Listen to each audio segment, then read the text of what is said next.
paingan hararedang bae hararedang bae jelema nu kurang pasrah teh ya eueuh ketenangan mantak hati ma'asom istimewa di zamanna anjeunna jadi panutan kabeh ngadengekeun ujangan anjeunna ngaca kana ucap jeung tingkah lantarannya nama enggeus bisa pasrah ka Gusti Allah. Bahasa pasrah teh bahasa urang, bahasa kita mah tawakal. Kita bisa bae urang ngomong tawakal tapi praktekna hese. Tawakal teh praktekna ya Allah ya Rabb. Sakigi urang ngaji bae sakubata di komun teu ngaji. Sedegeun tingkat talala aya 3 hiji tawakal jang urang naik seetik solihin wali taslim naik deui ka luhur tafwid eta urang bisa ngomongna doang jadi hese jasa praktek ditanya Ki Hatim Asom ieu bisa tenang kieu hirup bangunna eueuh masalah boga rahasia naon cek nyana boga rahasia sadar 4 perkara hiji boga kasadaran bahwa rizki nukula wajin ting kukumaha ge moal ku batur lamun nukula mah nukula bae kajeun di kota di kampung di gunung tetep bae nukula bae geus lamun eta rezeki geus diatur ku Gusti Allah nukula moal ku batur atuh kula tenang ceugna eta urang ngomong mengenahan kan ya heuh bangunna ngeunaheun basa tapi eta praktekna isuk-isuk keneh waduh asana ku batur ya asana ieu aduh lamun teu giat asana ieu tah eta tah urang nah eta nu mantak ge tapi heran kok kotok asane tah mantak kula tenang cek jana moal wajen kukumaha ge nukula tetep nukula bae nu lain tetep bae nu lain tah eta tah urang geus nyaho kos kitu teh geus nyaho tah jang ketenangan urang tawakkaltu 'alallah wala haula wala quwata illa billahil aliyil azim pasrah diri ka Allah urang mah teu daya teu upaya geus diatur ku Gusti Allah urang tinggal sadarna jeung praktekna tanu hese tah bisa eta beta hiji tah merdeka urang hirup merdeka tah urang hirup tenang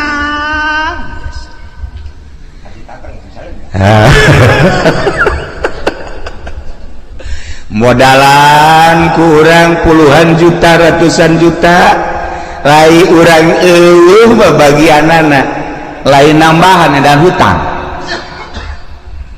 jadi modalan kurang air bagian urang mah araraya bae contoh geus ambalaya tah tinggal kasadaranana nu encan aya di urang neangan ilmu sadar ieu nu hese jang nyadarkeun diri urang supaya urang bener-bener tawakkaltu 'alallah ya Allah tayatalah Hatim Asom hebat ditanya deui nomor kadua tina opat naon nomor kadua tina opat sadar bahwa perbuatan-perbuatan amal-amal nu dititah ku Allah moal bisa digantian ku batur kulantaran teu bisa digantian ku batur kula mah wayah beramal mah beramal ku wajib ku kumaha geus sebab ieu mah bagian kula moal kaganggu wayah maca Quran wayah maca sholawat wayah tahajud wayah salat duha homo eta mah salat anu 5 waktu mah kemudian puasa kewajiban haji pokoknya moal bisa diganggu sebab amal perbuatan teu bisa digantian ku batur kurang mah ya kurang di salat duha bae salat duha ulah-ulah 8 rakaat 4 rakaat baheula 2 aya bae tanu ngajak bisnis tuh mah dicuri bae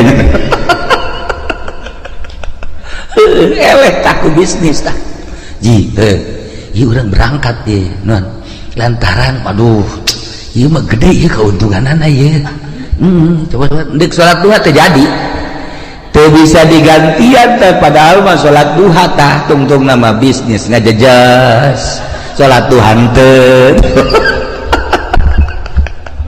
tah eta urang teu bisa teh istiqomah badak cek hati masuk iya tuh kula mah wayah beramal sebab ieu teu bisa digantian kudu sejer cekeun ayo bae ya Allah ya Rabbi da mentak ayalah nyana ngabogaan hizib hatim iyalah kaistiqomahan kula cek nyana sebab yakin amal teu bisa digantian ku batur salila hirup kula moal lila hirup di alam dunia rugi lamun kula haju ninggalkeun beramal. Masya Allah ini jang kelas biasa ya mas berapa ini mah jang kelas orang Pasir Gadung jang kelas Pasir Gadung ini ya kelas biasa-biasa ya Allah ya Rabbi taraweh bagi orang mah tidaklah taraweh 10 menit selesai di mana eta Pasir Gadung 10 menit selesai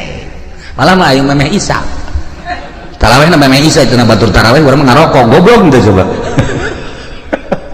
tak iya beramal teh orang lalawara aja dipigawe ku dipegawena cantang tu jadi amal ya Allah ya Rabbi tak iya nu kadua katilu naon nu katilu sadar bahwa maut eta bakal datang jeung datang nate yang ada ente pernah aya surat heula kepada yang terhormat Lurah Miskar seminggu yang akan datang engkau akan dicabut kan ngeunang geus kitu mah tah atuh henteu Lurah Miskar na keur di showroom pae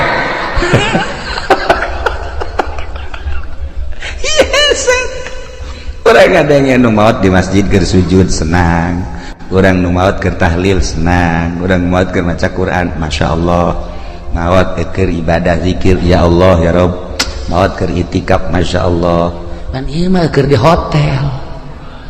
hotel Masya Allah di anu osok mandi aya uapan teh naon teh misal ngaranna belas seuri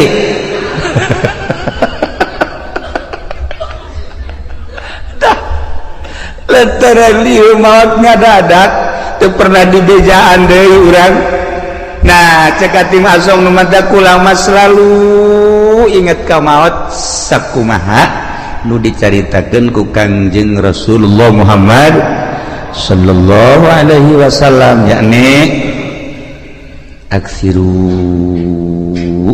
min zikri hazimil ladzat lobakeun eling kanu megatkeun kana kanikmatan paeh kula mah terus bae sakena inget ka paeh teh terus bae inget ka paeh inget ka alam barzah inget ka akhirat inget ka bakal dihisab inget ka bakal kapanggih jeung Gusti Allah Masya Allah tah ieu nu mantak urang haju daek ka tadi ka mana ka pantai cerita gitu kan nah eta kan poho ka paeh aju segala kemana di lebaran coba bejakan kemana tuh solear tuh nakurkeun banget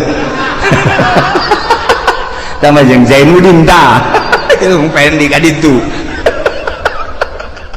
itu kan ngaranna poho ka paeh eta geus kitu ya Allah ya Rabbi kasep-kasep urang diakur-akurkeun jeung solear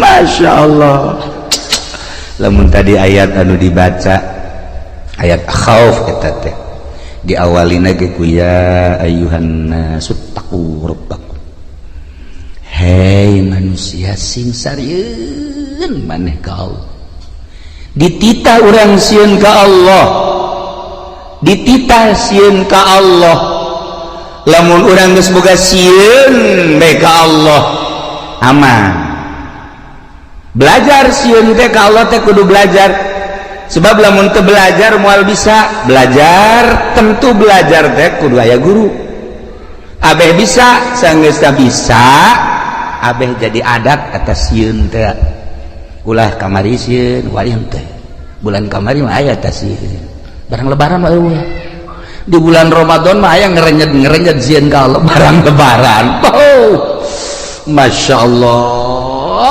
Allah manggi awewe make calanana sakieu tadi dongeng kakula dongeng jelema dongeng aya jelema ceritana bulan puasa teh tarawihna hebat maca Qur'an hebat barang lebaran pannyana teh anu kuari ngojek teh naon ngaranna ngojek teh naon ngaranna Grab manggi sewana Cina marake sakieu cek ada iya aing urut kamari bulan puasa tapi manggil sewa kosilah cek teh jadi tukang ieu nya jadi tumpakeun punyana dua dirempet dua dirempet aju nyedak cek teh cek jangan ke depan atuh cek jangan nempel tuh enggak enak cek aju nempel gojek tolol cek teh nidahin jasa jadi ping-pingna putih. Nah, kadi teh beres dianterkeun punyana ka perumahan. Barang di perumahan aya di telepon sabang sakene kos kitu deh. Jadi itu bolak-balik teh boga sewana ka beneran kos kitu meureun mah gogodan ti Gusti. Atuh meureun gogodan tempat ti Gusti. Ya Allah ya Rabbi kapeutingkeun mah make sempak doang. Make sempak doang jak nya ieu sararial jasa jak nya sewa aing kudu kos kieu. Etanya aju ngalamun bae di imah aing eureun bae kitu ngojek jeung ieu sewana nu kos karari beta seputar lebaran teh bu kamari mah aing cenah tarawih maca Quran aya ngerenjed tasieun ka Allah barang boga sewa kos kitu dibere nomor SMS kalau bapak butuh nih nomor saya sial cek ini nang tangan kieu cek tah ieu lah ngerenyed sieun teh lamun encan dipelajari ku urang bakal leeh bae sieun teh lamun ku urang teu dibisakeun bakal eleh bae sieun teh lamun ku urang teu diadatkeun atuh eleh bae cacak-cacak urang ye urang nu sok ngaraji bae sieun ku urang ka Allah buktina ngeriditnya terus bae bang aja terus bae ya urang neuleuh awewe atuh kira-kira geulis mah jadi telok kicep-kicep terus bae berarti kan sieun teh malah hook da ieu ittaqu rabbakum sing sarieun maraneh kabeh ka pangeran inna zalzalata saati syai'un azim geus dibejakeun sagede kumahana cik ahli bilagah mah ku pohara-poharana dina kirohkeun syai'un azim sainya-nyana gunjlang genjrongna dahsyatna kiamat eta teh syai'un azim dijelaskeun kabelah dituna tazhalu kullu murdiatin amma arda'at yauma tarawnaha anjeun bakal neuleuh jeula di poe kiamat eta jelema anu nyusuan pohok anak di mana indung pohok anak moal aya tetapi ieu mah dilucuteun bae ku dahsyat-dahsyatna coba eta masyaallah tazhalu kullu murdiatin amma arda'at wa tadau kullu zati hamlin hamlaha nu reuneuh ngadadak ka juru nu reuneuh ngadadak brek-brek ka juru geus acak-acakan geus acak-acakan masyaallah bahkan leuleuh jelema teh sukaro wa mahum bisukaro marabok singgolea padahal mah teu mabok teh naon teu mabok tenan eta kadahsyatan poe kiamat. Sabenerna mah kiamat eta di hareupeun urang. Kiamat eta di hareupeun urang. Di hareupeun urang teh kiamat teh kiamat kubro engke kiamat sugro hae. Nu tadi dicaritakeun teh. Maut, emang maut kumaha gitu? Dedeuleun nu ieu teh pan dirobah. Lah. Kajen teuing molotot ge di kieu-kieu tah ku urang di kieu-kieu wal bisa. Dirobah ku Allah dedeuleunana teh. Misalna urang misar maot teh. Misalnya molotot nyana. Tah neuleun nu kamari ngabonceng si Mbak teh. Araya tadi dinya kadeuleu. Oh. Iya cak urang misar teh ngajurus ka neraka jahanam kadeuleu. Tah nu kamari teh ngabohong teh kadeuleu. Nu kamari teh nipu teh kadeuleu. Nu kamari naon deui urang misar coba sebutan buat kadareuleu tah amal-amal urang anu bakal ngadorong urang ka neraka, amal urang nu bakal ngadorong ka sorga eta teh dibuktikeun eta teh lain teh dahsyat syai'un azim.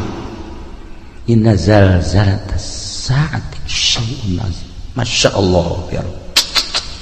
Ditungtungna nu mentak awalna ge tadi teh walakinallahu mudahan ya ayyuhan nasu taqu rabbakum horenganan walakinna azaballahi syadid siksa Allah wah. Sakira-kira urang dideuleukeun ka siksa Allah setik bae cara neuleuna Kangjeng Nabi moal bisa seri-seri acan sa Kangjeng Nabi. Niscaya maneh careurik bae. Tapi urang mah pan ieu tenang-tenang bae nya. Urang mah kalem-kalem bae, biasa bae. Deres nu ngora keneh mah ieu nu geus karorot ge biasa bae. Nu geus karorot malah main HP. Boga HP na ge 3 pan. Boga HP na ge 3. Tenang, da asup ka kamar teh lain nasbeh ngeuleuan WA-an.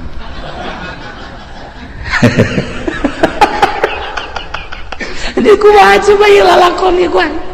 Dia kumaha coba lalakon duan, masyaallah karim. Nah iya dek irahasieun lah urang ka Gusti Allah geus dibejakeun kedahsyatan kiamat seperti eta, geus tidak bejakeun maut eta seperti eta, tetapi orang biasa-biasa bae. Ya Allah ya Rabbi, nah iyalah urang berarti masih dangkal keneh sieun ka Gusti Allah Subhanahu wa ta'ala. Dititah urang sieun mah bahkan sieun eta jadi makom khauf. Lamun geus sieun jadi makom kabelah dituna ciri jelema anu geus sieun ka Allah haju sieunna jadi makom sanajan teu sare teu tunduk. Cirina kitu bae tah. Sanajan teu sare teu tunduk. Sare sapoe-sapoe ting teh ngan sajam atawa 2 jam tapi burinyas. Tah eta jelema nu sieun ka Allah. Sok geura jelema ditangkep bae polsek sapoe-sapoe ting teu hees cenah. Teu hees. Teu sieun teh nyata teu sieun. Teu sare cenah. Lantaran boga kasieun, dahar teu geunah, nginum teu geunah, lantaran ditangkep teu daekeun sare. Urang ngahareupan siksa nu sakitu dahsyatna. Lamun nyaritakeun siksa ulah jauh-jauh di Bukhari, bae di Bukhari kabari kula ngaji Bukhari. Saeutik we heulanan kesang. Ima bab kesang bae tadina kitab Bukhari aya jelema engke di akhirat kesangna ngan datang ka sakengkeongan amalna nu gorengna datang ka dinya leres. Aya nu datang ka dengkul masih kuku cuprakan keneh. Aya nu kesang teh datang ka cangkeng masih bisa ngap-ngapan. Aya nu kesang teh datang ka beuheung masih keneh bisa kikieuan. Aya nu kesang teh datang ka irung. Aya kesang liput teh kumaha coba ieu. Bab kesang we heulanan bab kesang di akhirat. Ngarendeng jeung jelema nu bagus kesangnyana kesang itu henteu bisa kieu kesang urang teh ya haju weeh ka dieu henteu nyana bae. Nah ieu urang bab kesang bae encam bab nanaon beuh masyaallah asara urang bahasa di Gadung moal meureun aya datang ka irungnya mudah-mudahannya paling datang ka dieu doang ya datang ka liput luar misar mah 1 meter tuh hurung alur cenah ta ieu bab kesang bae ge urang mantak tadi walakin azaballahi syadid supaya sieun ulah bab dipanggang ulah bab dikulub, ulah bab ngerecek, ulah bab ngagolak, bab kesang encan dikanarakakeun masih kena di mahsyar geus model kos kitu. Bab kesang walakin azaballahi syadid. Ya Allah, lain lalagaan ya. Nailah hati masom hebat jasanya nama. Lantaran nu tadi teh eta hiji rezeki aing moal ku batur ieu teh tenang. Nomor kedua amal teh bisa digantian ku batur atuh aing mah beramal bae. Jamal kebel di alam dunia. Nomor katilu paeh anu ngabejaan yakni paeh teh ngadadak. Ih atuh aing mah terus bae inget ka paeh. Urang ningali almarhumah di dieu atuh pan biasa dongengna Isa biasa keneh terus ngobrol keneh dihudangkeun sahur batalagaan keneh maksudna pajar hirup keneh tapi ternyata kan teu aya. Nah coba eta seperti kitu kula ngadenge deui carita di Cikande tamu sok biasa ka imah atuh sehat bugar eueuh kumaha mentas keliling datang ka imah maot. Coba eta aju di Belaraja kabari cerita tamu sarua bae pantes buka aju salat maghrib samarga imah ngopi gitu terus kieu beli kursi titah ku pamajikan ditaraweh ditaraweh pareng seueuh ayo coba eta loba ye dongeng seputar naon gara-gara lebaran nu nyaritakeun maot ngadadak tidak maot ngadadak teh atuh teu kajahoan deui. Ya Allah ya Rabbi. Nah eta terjadi kabatur atuh ka urang wallahu a'lam. Aju terus itu nu nyaritakeun naon gara-garana kapal tibalik mah eta mapan berjamaah meureun maot mah ratusan jelema dan lain-lain sebagainya. Anu ka ditu nu ka Bogor teh aju cicing di sisi jalan aju neuleuh cai mandi ka bawah ku cai tadi kunona yang iring segalanya meureun malakal maut geus kieu bae aing nungguan sia cek ada teh nah jadi lamun urang carita seputar sieun geus datang ka mana urang sieun ka Allah geus datang ka mana mentek carita Al-Qur'an nikmat ku urang faman zuhziha 'anil nar wa udkhilal jannata faqad faz wa bal hayatud dunya illa mata'ul ghurur. Jelema nu bisa ngajauhan neraka aju diasupkeun ka sorga jauh tina neraka aju asup ka sorga etalah nu bahagia. Usahakeun ku urang ngajauhan tina neraka berarti larangan-larangan ti Gusti Allah ku urang jauhan perintah-perintah Allah laksanakeun ieulah jelema nu faz wa mal hayatud dunya illa mata'ul ghurur teu aya kahirupan dunia kecuali tipuan. Tapi urang mah teu ngarasa ya katipu ku dunia teh teu ngarasa. Teu daekeun ta urang teh boga perasaan bahwa dunia teh nipu ka urang teu daek. Malah urang mah cinta jasa karena dunia teu daek boga pikiran bahwa dunia teh penuh ketipuan. Aing asana katipu ya ku dunia. Henteu. Malah urang mah bobogohan bae jeung dunia teh. Geus lain bobogohan deui mencintai bahkan. Bakal lain mencintai deui leuwih ti cinta naon ya? Resep atuh cinta resep teh dunia teh henteu bae urang teh boga pikiran dunia teh penuh tipuan masyaallah karim teu daekeun dah ya gitulah para jamaah kaum muslimin wal muslimat rahimakumullah. Terakhir ya hatim naon sih nu kaopat bakal mentak jadi tenang gitu nu kaopat boga perasaan sadar sasadar-sadarna bahwa Allah teh neuleukeun bae ka kula teu pernah sadetik henteu neuleukeun ka kula etalah cek hatim asom anu kula terus-terusan ibadah ka Gusti Allah berbakti ka Gusti Allah datang ka boga perasaan diri kula sorangan eueuh kusebab terus bae dideuleukeun ku Gusti Allah teu pernah teu asa teu kadeuleuh Gusti Allah teh jeung teu pernah asa teu dideuleukeun ku Gusti Allah. Nah lamun urang bisa nopat perkara geus bakal bahagia. Urang bisa nopat perkara tadi urang bakal sorga. Hiji sadar bahwa rezeki nu urang moal ku batur tenangkeun diri urang. Kitu cenah kiai ulah usaha saha nu nita ulah usaha mah usaha ke sia aju ngawarung eureun tani eureun karena dia becak pemajikan kapan teu ka warung lah tuh deui urang ieu ayo menteu bae asana mal kebal pamajikan balik atuh usaha bantak ieu mah kelas urang tawakal kelas urang usaha ngan pasrahkeun ka Gusti Allah ya usaha naga dititah ku Allah urang boga tanaga nu Allah segala rupa diatur ku Allah usahana make aturan Allah jeung lain usahana nu diulah ta'alluqna cumantel kana dunyana nu ulah mah adapun usahana mah jeung kebutuhan urang jeung kebutuhan pabajikan jeung keluarga atuh dititah ngan aya aturanana make syariat ngaranna ieu tawakal ieu nu kitu ngaranna tawakal.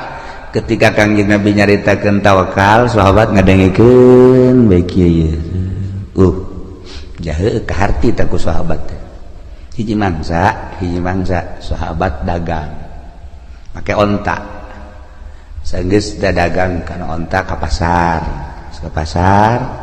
tutup panten deui ka onta balik ke Madinah ke masjid maju ontana tenden di harapan masjid jangan ngadoa ke Allah ya Rabbi abdi nu Allah onta abdi nu Allah barang naga nu Allah ku ari dek ditawakalkeun dipasrahkeun ka Gusti abdi erek perjamaah jeung Kangjeng Rasul geus onta ada di luar talian biasa cukup berarti syariat nyana ka masjid salat wiridan beres keluar onta anu maling nyana ngadoa deui ka Gusti ya Allah ya Rabbi atuh teh dipalingi lain abdi nu Gusti atuh onta nu Gusti barang nage nu Gusti anu maling nage nu Gusti sabar Gusti eta hebat teh jelema teh eta hebat teh kos kitu karena papasrah sabar Gusti geus pokona we jangan ngalamun bae kieu ye leh cek eta tuh sagala ge nu Gusti sabar Gusti bae cek eta leh geus ye bae nangis saya setengah jam mah beureunan terus baik aing balik aing ieu naik naon ceuk duit dibawa barang dibawa kabeh di onta lah tawakal tu Allah geus beres menang sajam teh aya nu nganteurkeun ka dieu menang sajam aya nu nganteurkeun onta berikut barang-barang kaget nyana kakarage nyana neuk balik tanya ku nyana ayeuna onta tas di mana kula pamalingan cek nyana teh ayo kula dibawa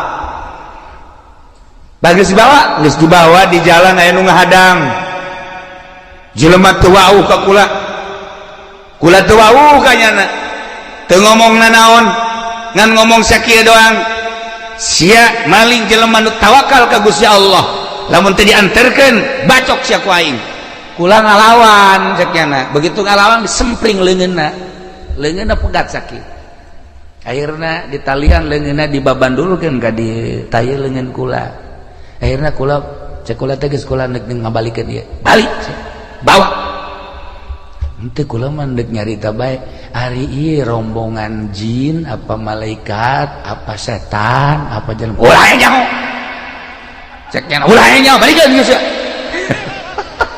aduh aing teu meunang nyaho cek nyana ayeuna dibawa deui leungeun bari geus buntung sakieu nah jadi jelema nu tawakal teh bakal ditangtayunan ku Gusti Allah Subhanahu wa taala ajeun ku kumaha ge sok geura tawakal ka Allah nah ingat urang mah bisa ngan ngomong doang tawakal dek ari dek munggah haji beka karak ngalengkah suku hareup atuhud bismillahirrahmanirrahim tawakkaltu 'alallah wala haula sungut doang hate mah henteu pasrahkeun ka Gusti Allah hiji cek hatim asom rizki nu urang moal ku batur inget ka dongeng abah bae ku kula sok didongeng-dongengkeun aya jelema keur ngadahar jagong teh begitu ngadahar jagong kakarage datang ka dieu nah aya kotok jalak sia cek jelema teh watu eta diudang kotok jalak teh atuh cepat geus teu beunang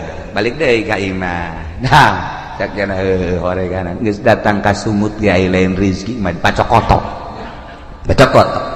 keur ngalamun bae ge nang 10 menit ngahanju-hanjunya aya jelema tatangga. Assalamualaikum. Waalaikumsalam. Naon? Kula boga tanggal jagong di kulup ya jamang haji. Tadi gua indek di dahar. Sakiana tadi pacokotok ka ditu. Ieu gua datang sapiring ya. Tah, ieu tawakal. Lamun urang napak kurang tawakal nu lain rezeki urang geus datang ka sungut ge ka dieu lain nu urang mah lain bae. Dasar nu urang kajenting jauh ti mana datang bae. Kula asok aya merenung setik aya urang Lampung datang ka imah, Masya Allah temawa kadu geus rapi jasa cucukan dibawa ku jana sebelah tilu niku salah kula mah ka dieu teh cenah ieu buka tangkal kadu di imah alhamdulillah amis saya inget ka kiai cek cenah teh kula diberesin kula mah nganterkeun doang kula deuk balik deui nganterkeun kadu ti Lampung nganterkeun ngan genep-genepna deui coba eta ya Allah ya Rabbi Masya Allah yes jadi teh nyana balik itu bere ongkos bung jangan kula mah inget bae ka kiai beres kan dihitung dah akulah pemajikan anak kabeh mantep ya pas dibukaan teh aya tamu udah beuki jasa ka kadu modal Ki Azizi gitulah tamuna maksudna babaturan deukeut jasa aja ye jadi keur buka kadu Masya Allah ka hobi kula ye cekula teh anak pemajikannya sebenarnya henteu tapi jangan milu nimbrung sa mobil atau tepan ti Lampung ka dieu maksudna mah jang kula jeung keluarga. Nah, nyana datang sa mobil, pulangan ka bagian 2 nyamplung.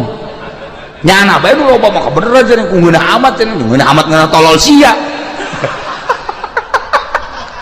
Tapi kulantaran rizkina beureunanan masyaallah.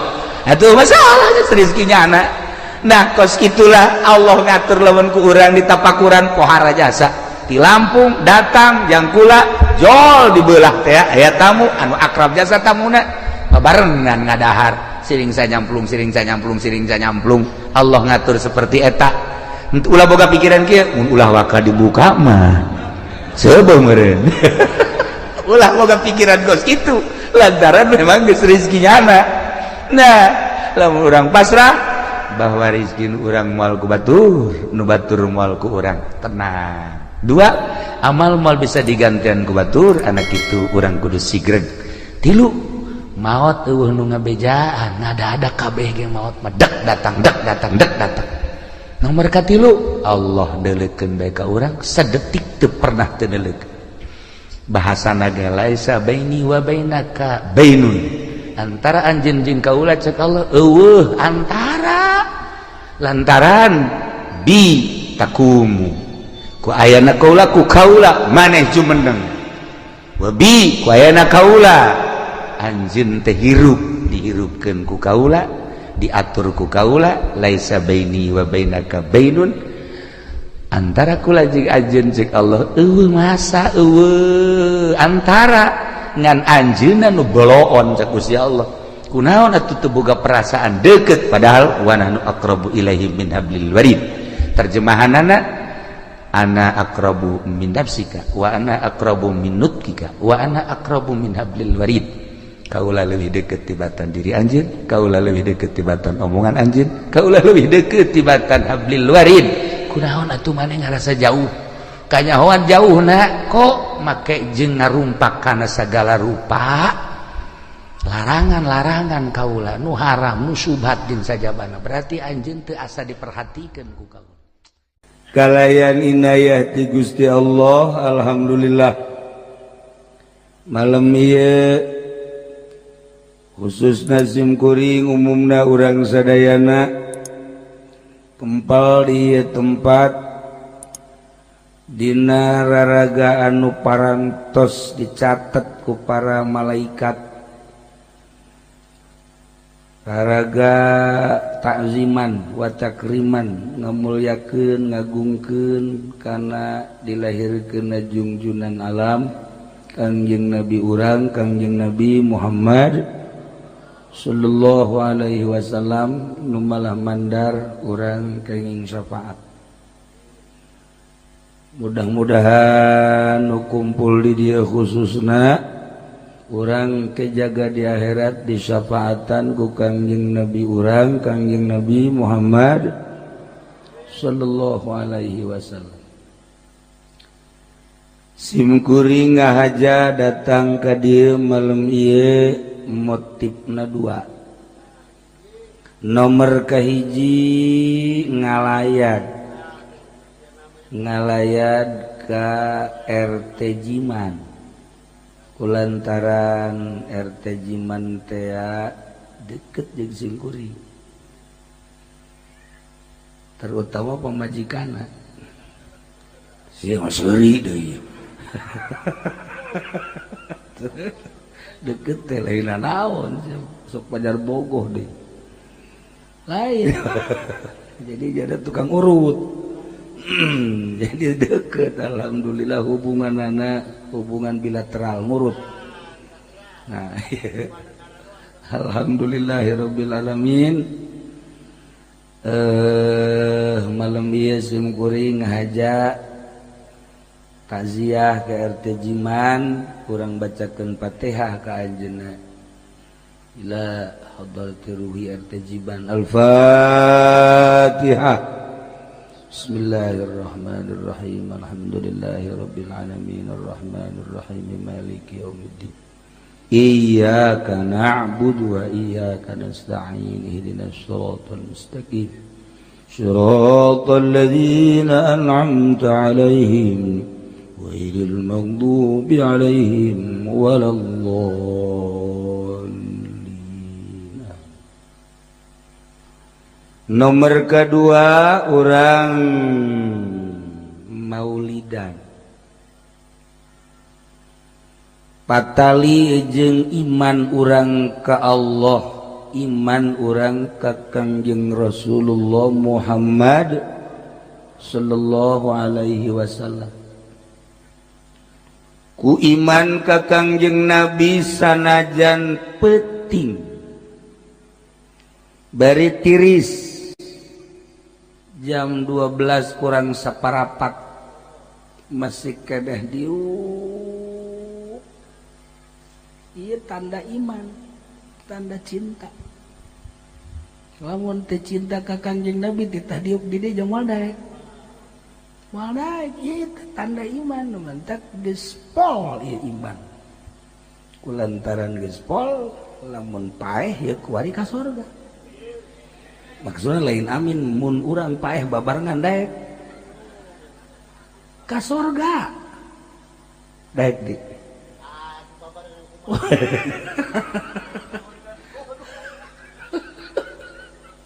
kuari bagieu dibere umur 5 tahun deui tapi can karuhan ka sorgana jeung kuari mun paeh ka sorga daekan kuari teh daekan ke jibat saya ngajawabna dik daun tuh panjang-panjang umur maksudna hayang naon tuh kan Kangjeng Nabi diciptakan ku Gusti Allah ternyata orang jadi sabab kana ayana dunia cek Gusti Allah laulaka lama khalaqatul aflak lamun teu aya anjeun Muhammad lamun teu aya anjeun Muhammad kula moal nyieun jagat raya mun eueuh Kangjeng Nabi moal aya Haji Rusdi mun eueuh Kangjeng Nabi moal aya Haji Adang mun eueuh Haji Rusdi moal aya Bijam Sinah Bijam Sinah tah ieu kusabab aya Kangjeng Nabi ayalah langit ayalah bumi ayalah urang nu paling indah aya sorga jeung aya neraka. Justru Kangjeng Nabi diutus ke alam dunia teh inna arsalnaka syahidan wa mubasysyiran wa nadhira wa da'iyan ilallah wa sirajan munira wa da'iyan ilallah biidzni wa sirajan munira. Mantep. Teu wauh jeung Kangjeng Nabi na jarakna ge jauh ke Madinah. Teu wauh ka Kangjeng Nabi Kangjeng Nabi mah mulia urang mah hina. Tapi sinar Kangjeng Nabi ya Allah, ieu nyorot ieu ka lembur ieu. Ieu kasorot, Masya Allah. Cek kula ieu karasep ieu. Karasep ieu garelis. Malam ieu beus balik mah jarore deui. Jarore ieu sabab ieu bakal sorot ku sinar Kangjeng Nabi malam ieu jadi geulis. Tadi kita ditanya awe dangtum di ditu caka jerus di geulis amat. Asli mah jore di. Lantaran kasorot ku sinar Kangjeng Nabi jadi geulis. Nah, malam iya beungeut ieu sebenarnya mah beungeut asli apa lain sih. Ieu kadang karucem kieu ieu. Ieu bangsa beungeut kredit ka jeung mah. Tah ieu. Ya, tapi kasorot ku sinar Kangjeng Nabi kan tadi dibaca anta syamsun, anta badrun, anta nurun fauqa nurin, anta iksiru wa ghalli, anta misbahus sudur. Anta syamsun Gusti anjeun teh wahai Muhammad bagaikan matahari pohara. Anta badrun bagaikan bulan. Kangjeng Nabi na secara zahir geus teu aya tapi sinar Kangjeng Nabi na nyorot ka dieu. Oh jadi cararaan caang ku lampu caang ku iman caang kadeuleuh lah jelema sinar Kangjeng Nabi mah ulah sambarangan gagah bedas. Da ieu teh urang berkat sinar Kangjeng Nabi anu nyorot ka lembur ieu khususna nyorot ka dada urang diuk simpul mengharapkan syafaat Kangjeng Nabi urang Kangjeng Nabi Muhammad sallallahu alaihi wasallam. Kangjeng Nabi dilahirkeun ke alam dunia dibawa ku malaikat. Malaikat teh mawa Kangjeng Nabi diais ku malaikat dibawa ti masyriq ka maghrib dibejakeun hadza malihul kaun hadza Muhammadu. Ialah Muhammad anu jadi keistimewaan, anu jadi keindahan, anu jadi harapan manusia. Eta teh ku malaikat dibawa ternyata orang malaikat eta mampir di lebur ieu. Baheula teh mampir di dieu malaikat. Dibejakeun heuy Haji Jamsinah. Bijam sinah jadi haji tancan. Encan. Bijam sinah, ye hadza malihul kaun wa hadza Muhammadu. Diterima ke orang di alhamdulillah. Ieu urang teh berkat malaikat baheula transit di kampung Cilongok di dieu kuari karasakan ku urang. Masya Allah. Ieu berkat sinar Kangjeng Nabi urang Kangjeng Nabi Muhammad sallallahu alaihi wasallam. Sakicep malaikat ti masyriq ka maghrib ngabejakeun bahwa ieu teh malihul kaun, ieu teh hadza Muhammadu. Boga kaistimewaan Kangjeng Nabi teh diturunkeun ke alam dunia dek ngaroba sesembahan. Nu tatadina sesembahan teh ka batu, tatadina sesembahan teh ka kayu, tatadina sesembahan teh ka makhluk, tatadina sesembahan teh kana material. Nah dirubah ku Kangjeng Nabi sesembahan anu asli mah khaliqus samawati wal ard, pangeran nu nyiptakeun langit jeung bumi. Dirubah ku Kangjeng Nabi. Atuh ngarobah sesembahan teh teu sambarangan. Oh, Abu Jahal teh reaksi dek ngabunuh Kangjeng Nabi. Kafirin musyrikin teh senang sesembahanana dirobah lantaran cek manehanana ieu pangeran sakieu buadena ge hararese bae. Komun pangeran teh kadeuleu. Pangeran teh ieu Uza, ieu Lata, ieu Manat, buleude pangeran teh. Ieu ribut bae di alam dunia. Pas ini politik, pas ini ekonomi, pas ini budaya, pas ini jeung tek-tek bengek sakieu ge pangeran teh gede komo pangeran Muhammad teh kadeuleu. Eta boga pikiran teh kos karar itu. Masya Allah. tapi di Cilongok bang geus teu boga pikiran kos kitu iman bae. Iyalah hebatna urang. Langsung iman bae. Allah Maha pencipta langit bumi serta eusina. Urang teh kudu hese-hese iman. Kanjeng Nabi teh diangkat jadi rasul, utusan Allah. Nabi nu diangkat jadi Rasulullah. Urang mah teh hese deui iman. Mata lamun di akhirat teh ka surga mah nya. Ka surga urang waladaran iman ka Allah, iman ka Kanjeng Rasulullah Muhammad sallallahu alaihi wasallam. Nah iyalah Kanjeng Nabi dakwah di zaman Kanjeng tepikeun ka ayeuna teu eureun-eureun, dilanjut ku para sahabat, ku para tabiin, ku atbat tabiin, dilanjut ku para ulama-ulama. Alhamdulillah tepi ka ayeuna. Mantak sing hade iman urang ka Kanjeng Nabi, sing hade pelakeun di jero hate, bukakeun hatena teh mun aya peso mah sesuaikeun heula ya. Jeung iman asupkeun ka dieu teh, ka tutupkeun deui. Kan mantep.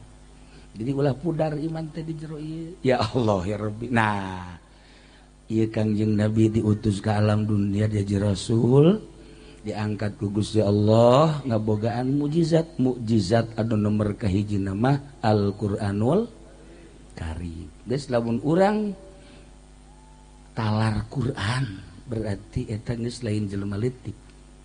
Atawa ulah saquran lah loba teuing saquran mah. Yasin mah Yasin. Lain jelema sambarangan. Kudu cenah Kiai Yasin mah panjang teuing, tabarok atuh.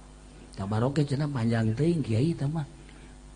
Amaya tasaalun eta deui cenah carang. Geus atuh sabihis. Sabihis ge cenah panjang teuing. Ieu mah udah nu talar rasana ieu. Talar. Nah, ieu beta kulhu. Nah, ieu kulhu lain sabarang eta mukjizat. Kulhu teh mukjizat geus lamun urang talar kulhu eta bae dibulak-balik. Lamun urang maca kulhu dibulak-balik ulah loba-loba 200.000 bae. Tuh sia mah jube bae. Maca Quran mah kulhu. Baca kulhu 200.000 haram ka neraka. Atakah ngaranna? Bentak siapkeun tasbihna. Asal peting jam 12 hudang mandi wudu salat langsung baca kulhu datang ke subuh. Ngomong doang ye, ngomong doang ye, menang tilu heueuy bae 200.000 jelema nu maca kulhu menang 200.000 saumur hirup moal ka neraka. Nah bantak oleh-olehna urang malam ieu nya malam ieu ibu oleh-olehna bapak geus bae maca kulhu salila hirup 200.000. Catet sapeting misalnya menang 50 catet di lawang 50 keisukan 50 keisukan deui turun lantaran tunduh 20 itu karak 120 malam kaopat tunduh 10 asana jangka paeh mah teu anggeus mah 200.000 haram ka neraka. Ya Allah ya Rabbi. Jadi sanajan ka neraka moal panas. Itu mah gara reheng kabeh. Anu sejen mah gara reheng. Haji Rusdi mah basa we di jadinya mah di neraka ge nasbeh bae. Kieu belain amin heuh. Di neraka ge nasbeh. Tiis ditaranya gue di kunaon sih bisa jadi tiis ge berkat di dunia maca kulhu 200.000 jadi teu panas dek ngabuktikeun bahwa neraka teh seuneuna eleh ku kulhu 200.000. Masya Allah geus jeung urang Cilongok mah teu kudu salat maca kulhu bae 200.000 terus ulah sholat ulah naon kulhu bae itu salah goblok. Tetep sholat dan baca kulhu 200.000. Nah kuari diniatan di jero hatena handeuh baca kulhu 200.000 tulis tadi lawan Cilongok ge loba tulisan-tulisan kan hutang. Tulisan hutang. Iya buat tulisan baca kulhu. Ya Allah ya Rabbi mantep. Guys oleh-oleh muludan guari urang siapkeun tasbih siapkan rencana di jero hate salila hirup urang maca kulhu sabaraha lobana 200.000 lah saeutik 200.000 saeutik 200.000 mah tapi coba ge laksanakeun Bismillahirrahmanirrahim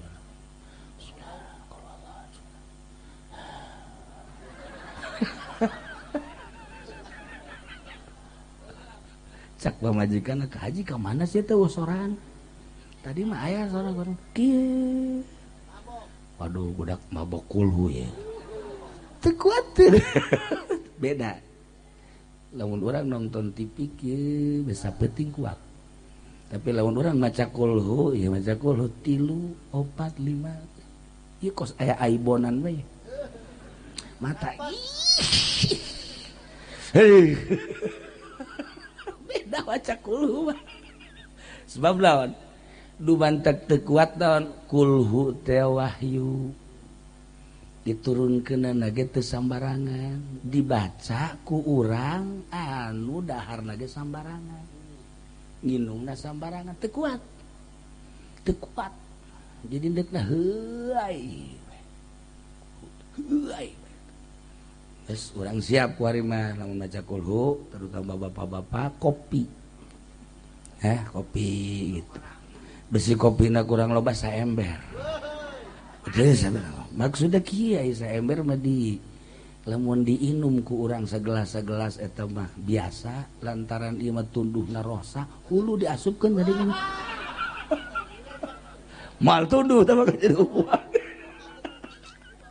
gitulah para jamaah kaum muslimin wal muslimat rahimakumullah nyaritakeun Kangjeng Nabi indah sebab urangna iman tapi kadenge ku Kristen kadenge ku Yahudi benci urang mah nyaritakeun Kangjeng Nabi Masya Allah ulidal habibu wa khadduhu mutawarridun dilahirkeun Kangjeng Nabi pipina ya Allah ya Rabbi wa khadduhu mutawarridun hartina percis kos kembang mawar kumaha kembang mawar teh putih tapi aya bereuman disebut berem tapi aya putihan Masya Allah etalah pipi Kangjeng Nabi begitu lahir teh percis kos kembang mawar khadduhu mutawarridun dideulina ge resep mantak awewe kuari nurutan dimiti dibersihan heula terus dibersihan aja make hideung heula bola juga dina terus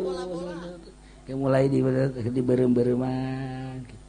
Aja lo bating beremna kos utas ditinju ku Muhammad Ali tak iya hayang bagus seperti Kanjeng Nabi ya Allah wan nuru min wajanatihi ya tahu cahaya anu luar biasa ilah kelahiran Kanjeng Nabi mun dicaritakeun eta hubibal wulidal habibu nu tadi dibaca teh Allahu li ni'mal wali sallu ala hadzan nabi Muhammad wulidal habibu khadduhu mutawarridu wa nuru min wajanatihi yatawaqqadu terus panjang ka dituna ieu mah hiji bae tah kana mujizu yusufin ikomisihi ada itu dah naon. Nu talar ieu budak dibawa ge. Ta Allah idzal mauludu minhu azyadu. Kangjeng Nabi dibere mukjizat lain sakadar mukjizat-mukjizatan. Mun dicaritakeun mukjizat-mukjizat Kangjeng Nabi urang bakal tercengang. Ieu mah Kangjeng Nabi Yusuf baheula dibere kahebatanana teh kasep. Kasep. Loba jelema awewe nu neuleuh Kangjeng Nabi Yusuf ku kasep-kasepna keur lapar jadi seubeuh. Gering neuleuh Kangjeng Nabi Yusuf cager. Di Cilongok jelema anu cager neuleuh Haji Rusti gering. Dibalik ieu adalah Kangjeng Nabi Yusuf teh cager kahebatan wajah Kangjeng Nabi Yusuf ibarat samangka dibelah dua sabelah ku Kangjeng Nabi Yusuf sabelah deui ku urang kabehan untung aya irungan ge urang, untung aya halisan ge urang. Kangjeng Nabi Yusuf mah sabelah ku sorangan. Geus moal aya dua Kangjeng Nabi Yusuf mah kasepna, tapi kasepna membawa fitnah. Kangjeng Nabi mah kasep tapi membawa damai. Kangjeng Nabi Yusuf mun dicaritakeun fitnahna datang ka dibunuh bebejana ku dulurna. Geus dibunuh padahal mah henteu. Diangkat di sumur, dibalangkeun ka sumur, dijual jadi abid. Geus kitu terus dibeli di kerajaan. Dipake kahayang deui ku Siti saha Zulekha. Siti Zulekha teh deui ieu teh ratu teh bogoh ka Kangjeng Nabi Yusuf lantaran kasep. Siti Zulekha nu sakitu jadi ratu kieu bae aya isuk-isuk geus biasana nyarap ieu mah asal neuleuk Kangjeng Nabi Yusuf teh cageut. Kacaritakeun saminggu teu dahar teu gering teu naon. Teu gering teu naon. Nu gering neuleuk Kangjeng Nabi Yusuf teh jadi calalager. Kasepna lain lalagaan. Seubeuh beuteung neuleun nu kasep. Pokos urang neuleun nu geulis. Keur gering panas neuleun nu geulis cager. Covid neuleun nu geulis cager. Cager. Tapi lamun urang cager neuleun hajeru si Covid. Dibalik. Iya beda penyakit teh anyar-anyaran. Iklah Kangjeng Nabi Yusuf. Ieu mah keur carita kieu we. Nyencerikan Kangjeng Nabi Yusuf bapakna nu ngaran Kangjeng Nabi Yakub alaihissalam cerik teureun-eureun datang ka penglihatanana pudar teu neuleun. Masya Allah.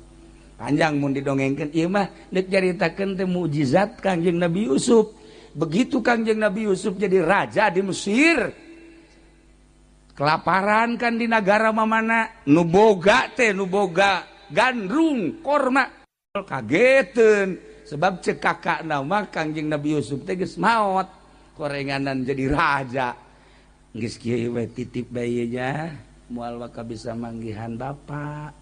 Kuari mah ieu be baju komis dibulen bawa ke abah ka ditu. Di jalan kene masih jauh ka imah Kangjeng Nabi Yakub geus kieu bae sesegitan Yusuf geus kaambe cenah ieu ku abah padahal bajuna keur di jalan kene. Sesengitan Yusuf geus kaambe beuki deukeut beuki seuri beuki deukeut senyum Kangjeng Nabi Yakub barang datang ieu anak-anakna nu tadina nipu bahwa Yusuf teh dibunuh ternyata henteu menta hampura ka bapakna barang menta hampura geus masalah atuh nabi ieu ngan ieu bae janggakeun bajuna baju komis Yusuf langsung dibuka dikadiekeun baju gamisna set braih beuntak mukjizat Kangjeng Nabi Yusuf komisna bisa ngabentakkeun jelema nu buta di Cilongok aya tanu cager di pakaian sorban kah jerus di buta tetap dibalik tuh mah.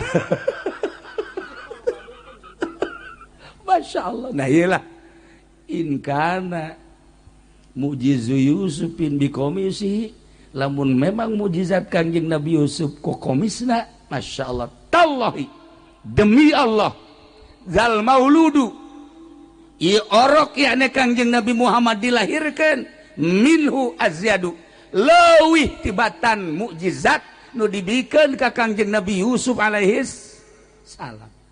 Urang nyaritakeun mukjizat Kangjeng Nabi ya Allah ya Rabbi.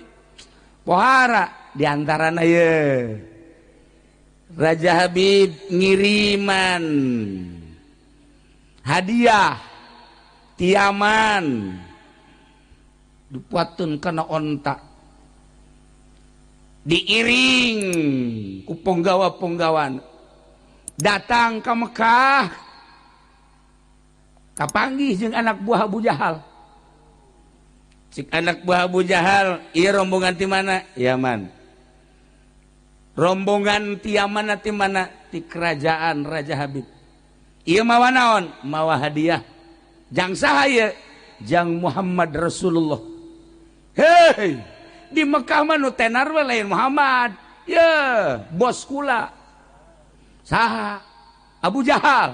geus ieu bilukeun bae bilukeun ulah jang Muhammad jang Abu Jahal bae. Ih, kula bade dititah lagi ieu teh tuh ti ditu teh jang Muhammad teu bisa. Mekah mah nu ngageugeuh Mekah, kepala suku Mekah Abu Jahal, bilukeun jang Abu Jahal bae. Teu bisa cek bener ieu mah jang Muhammad bae, ribut.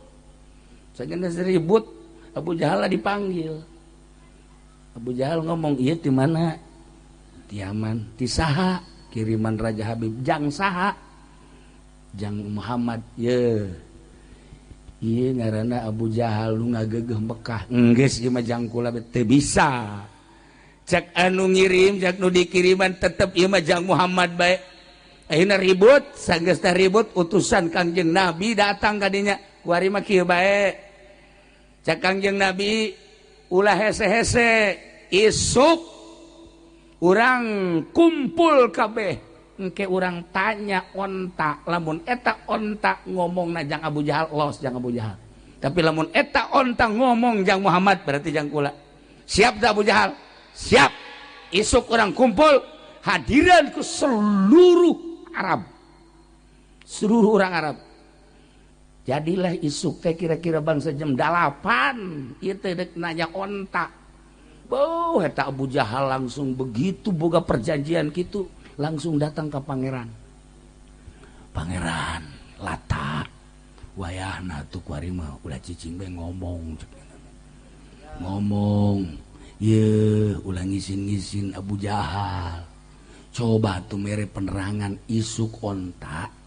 Mun ditanya ku kula supaya bisa ngomong. Wah, pangeran Latak, pindah deui nyana Uza. Kula nyembah ka maneh teh ieu teh geus sabaraha tahu. Haju diminyakan bae teu eureun-eureun. Malah mah make purupuyan. Sagala rupa. Heeh. Ieu geus hayang kue bolu-bolu nu mana ge kan dibikeun. Wayahna isuk mun kula nanya onta, wayahna coba onta supaya ngomong. Pindah deui nyana Manat. Ieu pangeran nu tilu nu mana bae atuh coba. Ulah cara ricing bae atuh cekiana. Ih, ku aing disembah sia cicing bae. Aya nu ngintip goblok da Abu Jahal. Kono nyarekanan pangeran. Jadi ieu Abu Jahal teh minta perlindungan ke pangeranana. Guys, isuk benar-benar kumpul. Oh, di hadiran ku ribuan manusia. Pihak Kangjeng Nabi jeung pihak Abu Jahal. Langsung Abu Jahal dipanggil. Coba Abu Jahal onta supaya ngomong nu jelas. Ieu ti kiriman ti mana, kiriman ti mana jeung jang saha. Coba. Abu Jahal langsung ka hareup. Onta kunyana diusapa. Onta dedeh teuing nya. Coba maneh ngomong. Sabenerna maneh ieu dikiriman ku Raja Habib teh jang saha? Jang Abu Jahal apa jang Muhammad? Onta kieu. Cak Abu Jahal teh. Coba ngomong ulah hohohan. Ngomong atuh ngomong cekeuna teh diusapan deui ku Abu Jahal. Wayahna coba ngomong. Maneh teh ieu teh dipuatan hadiah sakieu lobana jang Muhammad apa jang Abu Jahal? Ieu Abu Jahal ieu teh tokoh Mekah, ieu teh kepala suku Mekah. Wayahna coba ngomong. Coba ngomong di hadiran ku kabehan teh nu ngaromong kieu bae ngomong moal di onta, ngomong moal di onta. Besi ngomong doang. Eta onta. Ulah hohohan. Ngomong. Terus we diusapan deui di jam 8 datang ke jam 12. Tetep bae malah ke jam 12 mah hampir diseruduk. Abu Jahal hampir diseruduk. Wah. Geus Abu Jahal geus. Bahaya ieu mah. Onta marah ya onta marah. Geus. Kuari bagian Muhammad. Boh Abu Jahal geus kasangan isin luar biasa. Bagian Muhammad Kangjeng Nabi ka hareup. Onta kulan. Jeh. Cakabehan teh geus bisa kulan. Ieu maneh ieu titah ka dieu ku saha? Ku Raja Habib di mana? Yaman. Maksudna ieu babawaan teh naon? Ieu hadiah. Hadiah jang saha? Jang anjeun wahai Muhammad Rasulullah. Ngomong onta. onta ngomong, Masya Allah Karim, warak jelema kabeh kaget lantaran Kangjeng Nabi bisa ngomong jeung onta, ngobrol jeung onta. Haji Rusdi mah awewe ge ditanya tidak ngomong, eta kurang hadiah puji eta hadiah maka ini roa itu ada asar atuh jangan wata danya awewe bete dek ngomong ka onta. Pernah nyana ngomong ngajakan ngobrol ka ucing digegel.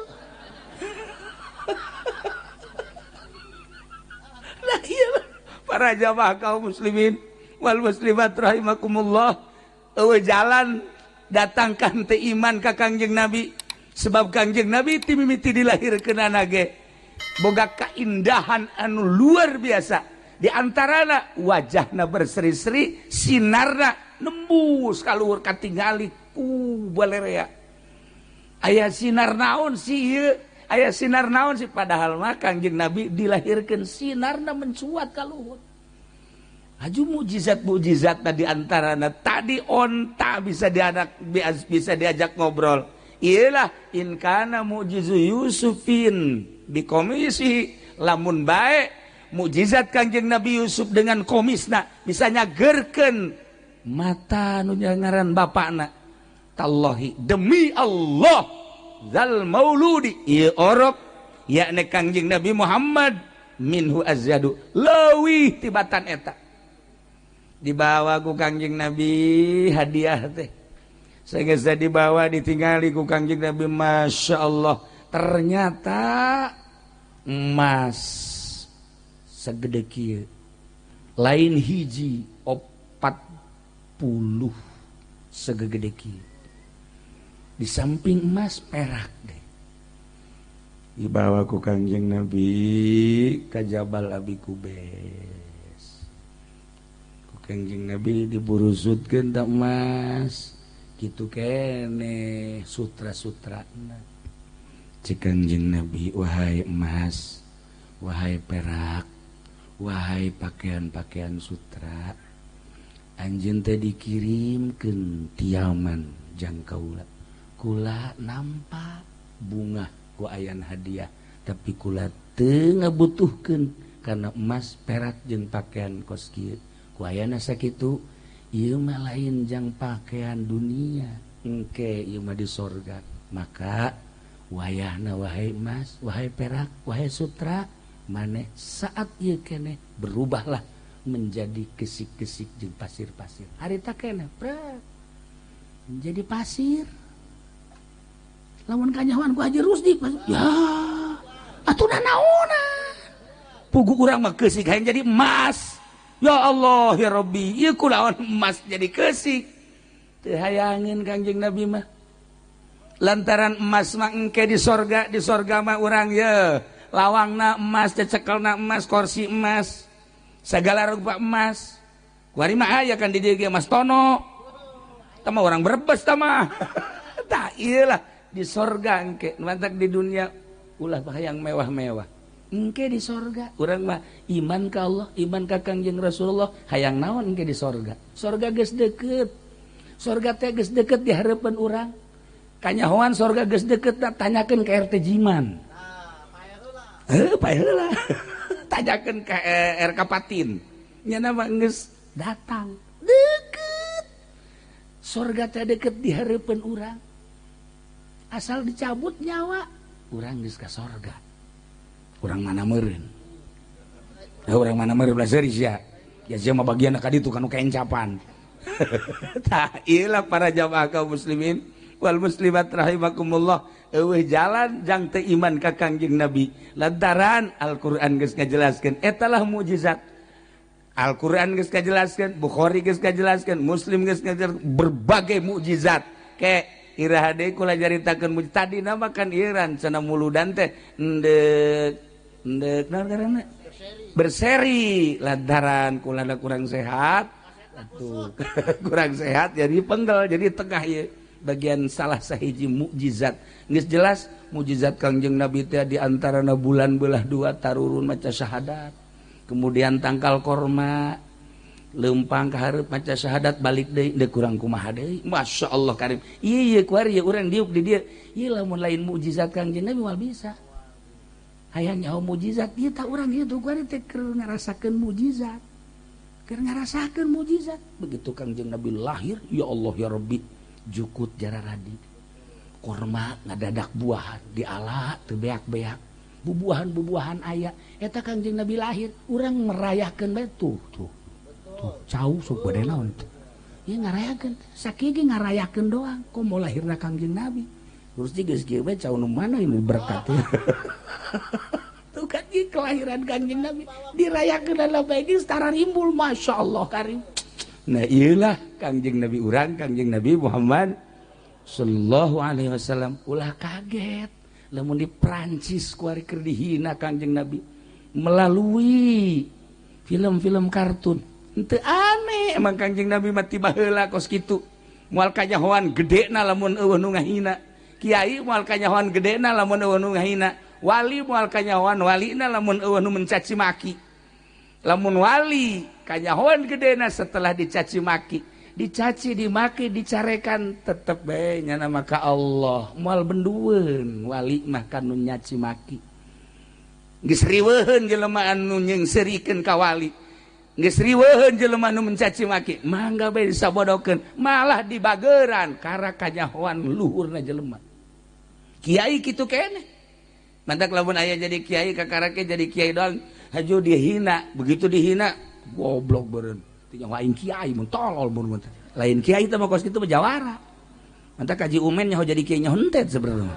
Nah, lamun dihina cicing jadi kiai mah. Tenang. Ulah ngalawan. Keur dicoba ku Gusti Allah. Sebab naon Kangjeng Nabi na baheula nu ngaran diciduhan mah geus sering. Nu ngaran diomongkeun mah geus sering. Dihina Kangjeng Nabi geus sering. Lamun Kangjeng Nabi na kos kitu, atuh penerus Kangjeng Nabi ge moal teu kitu. Mantak moal aya jelema luhur tanpa dihina heula, hina heula. Geus urang lamun hayang jadi jelema luhur dihina. Malah menta panghinakeun atuh aing. Atuh ulah kos kitu mah. Tah kos kitu mah ngaranna blow on. Nah, iyalah para jamaah kaum muslimin wal muslimat rahimakumullah. Iyalah Kangjeng Nabi urang nu geus dicaci dimaki tegar bae, biasa bae. Henteu bendu kanu nyaci kanu makina. Di antara akhlak Kangjeng Nabi seperti eta sebab Kangjeng Nabi teh diutus ke alam dunia, ieu teh dijebarkeun akhlakul karimah. Urang sebagai umatna turutan Kangjeng Nabi, ulah wakaku tatangga, ulah wakaku batur, urang saimah bae pasti pamajikan urang nyarekan ka urang kan. Tah urang lamun dicarekan ku pamajikan, geus urang ingat ka Kangjeng Nabi bae. Geus carekan urang, siap. Dagang henteu, naon henteu, kopi malulu, lockdown malulu. Dahar hayang ngojeng henteu. Carekan kan urang Cilongok makan bahasana kos kitu tah. Lain Cilongok ieu Cilongok gandu. Cilongok ieu mah lain kitu. Cilongok lain Cilongok ieu mah sopan. Di dieu mah di lembur ieu mah saropan. Bahasana ge masyaallah, urang dicarekan asa dinyanyian bae. Kakak ulah gitu atuh tah ngeunaheun. Kus urang Karawang mah teh mah. Tah lamun dicarekan ku pamajikan ulah ngomong cicing. Cicing we geus inget ka Kangjeng Nabi lah, Kangjeng Nabi ge dicarekan cicing bae. Ke pamajikan akan teu betah. Datang ka cicing bae sia. Ceknya ieu mah lain awewe meureun nya juri ge mah. Cicing di dicarekan ku kumaha ge ulah malah naon engke gejana ge keseleun sorangan. Tah ieu akhlak Kangjeng Nabi wa inna ma bi'us buah itu li utammima makarimal akhlak. Terapkeun heula di imah tangga. Salaki ka pamajikan kudu make akhlak, pamajikan ka salaki make akhlak. Kan geunah. Komo lamun pamajikanana haju bisa diajak bareng ibadah. Wah, nikmat jasa. Kurang hudang jam 1 atau jam 2 pamajikanna dihudang keneng. Nah, deuk tahajud teh moal. Oh heuh nya tahajud deh. Bareng Kak tahajud Kak. Mandi bareng, ngala wudu bareng. Oh, kakak jadi imam neng jadi bandel. Nah, Allahu Akbar. Geunaheun berjamaah jeung pamajikan. Ngomong mah dibuktiina mana? Tuh, eta mantak ke sing hade di urang boga pamajikan teh bisa diajak berjamaah. Ulah masing-masing. Mun masing-masing pamajikan di luhur urang ge handap moal beres. mal beres sama Allahu Akbar pamajikan kan sok nyingsat nah tuh sama majikan didinya baru sok kongkong mah nah iyalah para jamaah kaum muslimin wal muslimat rahimakumullah ieu mah kan sakadar nyaritakeun salah sahiji mukjizat Kangjeng Nabi bisa ngobrol jeung onta engke aya deui bisa ngobrol jeung maung engke aya deui bisa ngobrol jeung berbagai hewan engke aya deui bisa ngobrol jeung batu engke aya deui bisa ngobrol jeung tatangkalan endek kumaha teu iman mantak ulah kaget lamun di Perancis kuari dihina Kangjeng Nabi justru kuali di Perancis ribuan jelema asup Islam kewalahan di Perancis presiden lagi lantaran setelah ayeuna dicaci dimaki dihina di berbagai sekolah di universitas ternyata oreganan murid-murid malah asup Islam sabaraha pemain bola nu asup Islam sabaraha gitu ngaranna penyanyi nu asup Islam sabaraha budayawan nu asup Islam ayeuna ambalayah di Perancis mantak presiden Perancis kuari cicing bae aneh cek manehna makin dicaci ngaran Muhammad makin loba nu asup Islam aya aturan asup Islam maca syahadat teh sakali 500 urang asup Islam rombongan Masya Allah karim kitu kene di Moskow gara-gara seseorang wanita anu make jilbab kemudian diasupkeun ke penjara disidang deui tembak Masya Allah sebab etalah di Moskow kuari loba nu asup Islam begitu di deuleu urang Perancis kan marancung irungna umur 17, 18, 20 tahun ngareke jilbab kadi rapi asa hayang ka Perancis oh maksudna lain naon eta bae dek survei gitu ka ditu atuh kumarancung ngaresep gitu tah ya Allah ya Rabbi ningali di Moskow di sarua di Soviet marancung arasup Islam Masya Allah karim bahkan aya penyanyi di Amerika Shirley eta teh kapan 3 tahun nyana teh silem kabar berita begitu muncul ayeuna ya Allah di publik nyana maca Quran didengekeun ku kabar rapih maca Quran encan kawin deh umurnya kakarak 23 tahun besi hayang gak itu ke Amerika ngan geus dijamin moal daekeun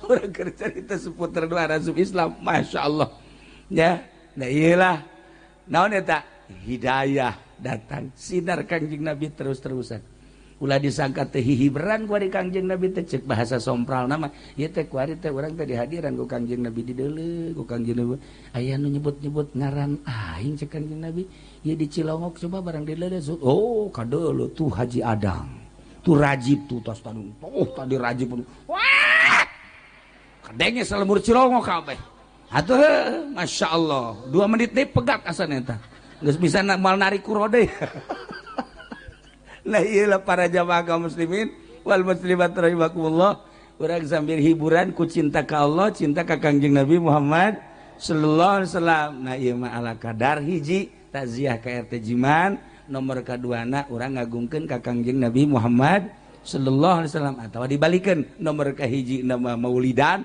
nomor kadua nama takziah sakitu bae ala kadar bari heureuyan ge ke urang lanjut deui mun sehat kula malam naon urang malam Senin nya orang lanjut ke nyaritakeun mukjizat nu leuwih hebat deui aya hiji awewe bakalna ieu mukjizatna eta awewe teh gering Masya Allah datang ka leutik awakna nah engke geus diobat tadanon ge teh cager kene bae ke bakal dilanjut di ditu ieu mah rame ujarana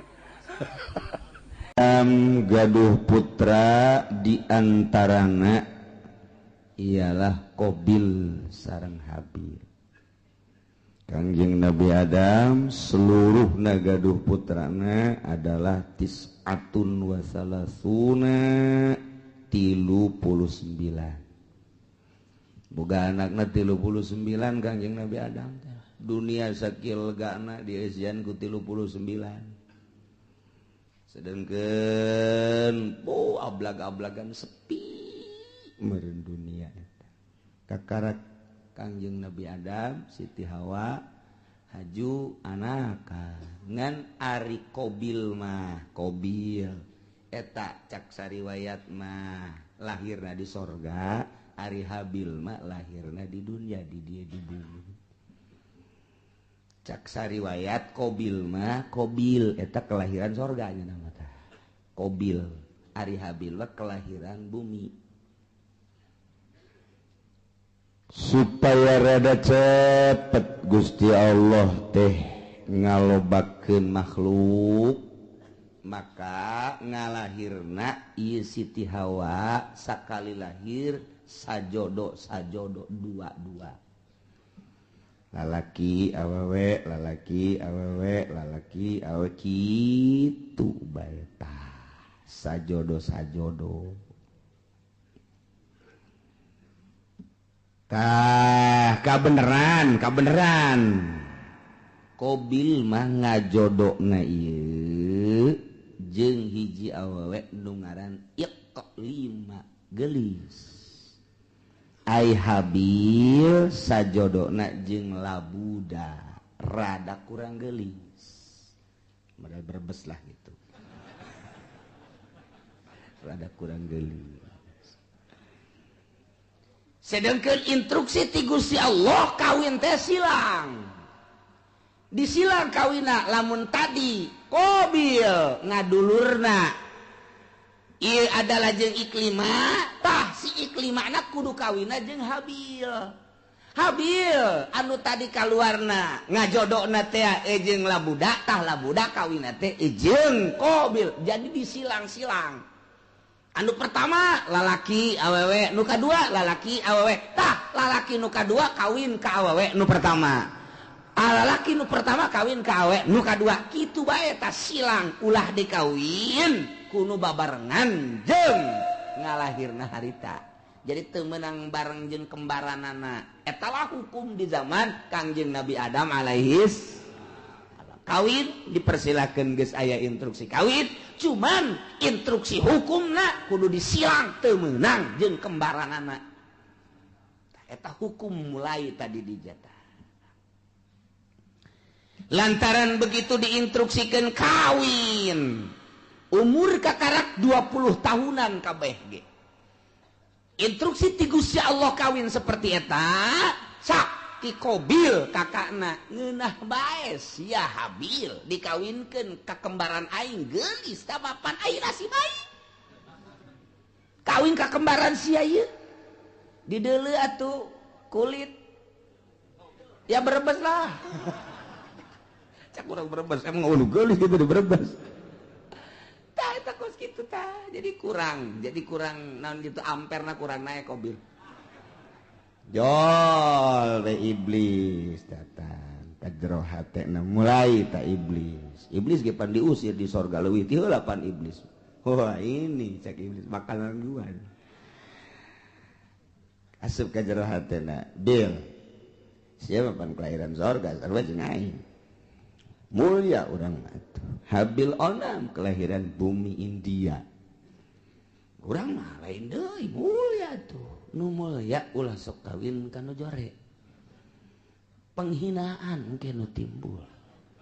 Tetep mulia mah kudu kanu geulis bae. Mun kawin kanu jore mana teuing engke jelema jeung ka dituna anak incu. Oh, Qabil mah kawinna kanu jore. Tah eta kan isin tah Bil. Cak jurig. Ya, pugu cek jalan teh pugu embung ieu ge. Eta mah Abah ngomong, cenah hukum-hukum ti Allah eta bohong sebenarnya mah. Eta bohong eta eueuh ti dituna eta mah kabisa Abah bae Abah teh deudeuheun ka Ki Habil ka adisian nu mentek dikawinkeun kudu ka kembaran sia nu geulis ai sia nu kakakna nu kelahiran di ditu kudu kawin ka adina Habil. Eta teh lain ti Gusti Allah kajen kuku make bibisaanan bapa sia Adam ngaranna instruksi ka ditu demo hawa ka ditu kamari kan demo ka Jakarta demo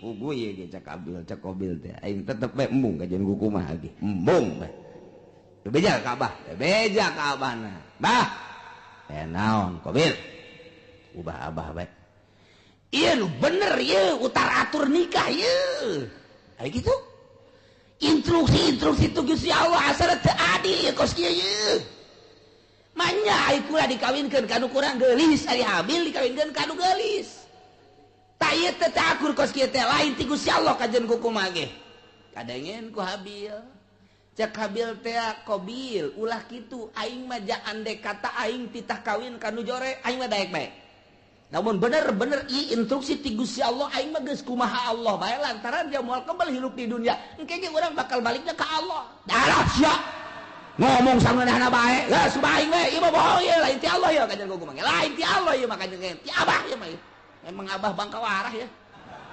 mulai ta eta lamun sok ngerekan Abah teh eta mimitina tah tidinya tah di Cikubaya duaan tah sok ngerekan Abah tah ieu Masya Allah mulai tidinya cak Kangjeng Nabi Adam ita amarallahu Allah marintah ayyuzawija Qabila labuda ukhtabil wa yuzawija Habil yaqlima ta eta teh instruksi ti Gusti Allah cak Kangjeng Nabi Adam anjeun Qabil kudu kawin kala budak dulur Habil kudu kawin ka dulur itu Qabil ngaran iklim instruksi Allah teh bisa cak Qabil kajian kukumah kula mah embung kajian kukumah tetep kula mah sakali embung sebab ieu kula mah teu percaya bahwa ieu teh hukum ti Gusti Allah teu percaya mulai kakarak aya sakituan ge hukum Allah geus ditentang cek urang mah tuh kakarak tarurun di sorga pan mah tah saeutikan keneh jelema teh atuh mantak naon narurut ka Kangjeng Nabi Adam henteu tanggeus mulai henteu nurut ya Allah terus bae iblis tadaekeun leupas ti Qabil ieu mah kajian kukumah kudu selesaikeun masalah ieu selesaikeun ieu mah lamun terus-terusan kieu pan isin kakak dituna ieu isin urang engke banyak Qabil kawin jeung nu jore aya Habil kawin jeung nu geus ta eta isin gengsi ieu gengsi urang mah panturunan sorga oh moal aing cenah moal kajian gua tetep bae teu hayang aing mah ajeun geus kieu kumaha kajian kumaha ge urang pokona pas ini bae heula tah tidinya Qabil mikir pas ini unggal poe sakumaha ucing jeung anjing asal kapangiwang kaki Qabil teh kaki Habil teh tuntutanana Qabil luar biasa lobana Qabil mah kakakna Habil adina Habil mah nurut bae aing lah kumaha bae sabodo Allah nu penting mah urang mah ibadah nuturkeun aturan Gusti Allah Subhanahu wa ta'ala lantaran terus-terusan memuncak permasalahan teh tah kuari mah diinstruksikan kieu ayeuna mah kieu bae atuh nyieun korban lamun memang bener-bener ieu teh kitu menang ti Gusti Allah maka engke aya tandana mun maneh teu percaya bahwa ieu teh instruksi ti Gusti Allah sok nyieun dumadeus maneh ka Gusti Allah taqarrub ka Gusti Allah sapopoe maneh mah ieu Qabil cak Kangjeng Nabi Adam teh kunaon teu inget kanu nyieuna ieu tuturkeun Gusti Allah ibadah ka Gusti Allah moal kebal hirup di dunia tuh deuleu Qabil tuh Habil mah nurut jasa adina kabeneran nurut kakana kurang nurut datang ka kuari teh kakak sok rada kurang nurut teh heran orang-orang ati dituda eta ya Allah eta kos kitu nyieun korban kuari mah nyieun korban naon nu dikorbankeun ku maneh Qabil ulama supaya Gusti Allah narima ka kula deuk korban lantaran kula mah petani hasil tani bae ayo geura kumpulkeun maneh Habil naon kula mah lantaran pangangon embe kibas kula mah cirina naon cak Qabil ieu bahwa korban ditarima ku Gusti Allah jeung teu ditarimana engke cak Kangjeng Nabi Adam lamun ditarima bakal turun langsung ti langit seuneu set engke ngalahap anu ditarima mun anu maneh Qabil diterima beak engke garing dihakan seuneu dilentab seuneu lamun nu ieu anu diterima nu kono Habil nu embe beak seuneu kitu bae oke cek nya jadi geus ya dikumpulkeun kunyana harta-harta hasil tatanian nu dikumpulkeun anak hasil tani mun pare nu pangjore nu dikorbankeun teh lamun gandrung anu geus pangjorena kurma nu pangjorena dihiji-hijikeun bangsa anu bakukulna eta dikorbankeun ari nu bararagusna mah ieu dipake ka hook kunyana jang ditumpuk-tumpuk harta jore ari kau Habil mah begitu dikorban teh wow neangan umbe nu wang gedena jeung nu wang bagusna dipandian kunyana ieu nu jang Gusti Allah mah ieu korban ka Gusti Allah entakan nu wang gedena wang bagusna wang lintuhna jadi beda karakterna ai Qabil mah kos urang Cikupa nu pangjorena bae ai Habil mah kos urang Cilongok nu pang bagusna bae sia cek urang Cikupa tak eta kos kitu kayana teden bek teu kebal langsung turun seuneu tet neong itu turun seuneu cak Qabil pasti nu aing nu dilentab ka jeung ku kumaha ge pasti nu aing mun aing nu dilentab berarti aing kawin jeung nu gelis mun aing kitu dilentab berarti ieu teu beres urusan ieu turun seuneu ka dieu ka ditu aya nu dilentab embe plek ceret bawa ka luhur teh aya tinggal ieu bae tah korban Qabil hasil tatanin hasil tani nu jarore teh teu dilentab ku seuneu tuh cak Kangjeng Nabi Adam nu ditarima nu mana nu ditarima nu mana tah cicing bae Qabil teh gas udah loba ngomong cak Qabil teh abah gua ari cenah rencana ka Mekah mah eger ka Mekah ka ditu atuh eta ka anak ka kolot kos kitu eta eger ka Mekah mah isi rek naon tuh di dieu mana naon kula mah padahal boga rencana abah ka Mekah adi dibunuh sia ku aing jadi aya abah aya keneh mah embungeun nya ge rada kagokeun kira ka Mekah ditungguan nyana nungguan abah na ka Mekah dah sekian bulan berangkat Kangjeng Nabi Adam ieu adalah ka Mekah Qabil tenang geus eueuh sasaha ngan jeung Habil doang berikut dulur-dulurna jadinya lah mulai nyana dendam kesumat hasud anu luar biasa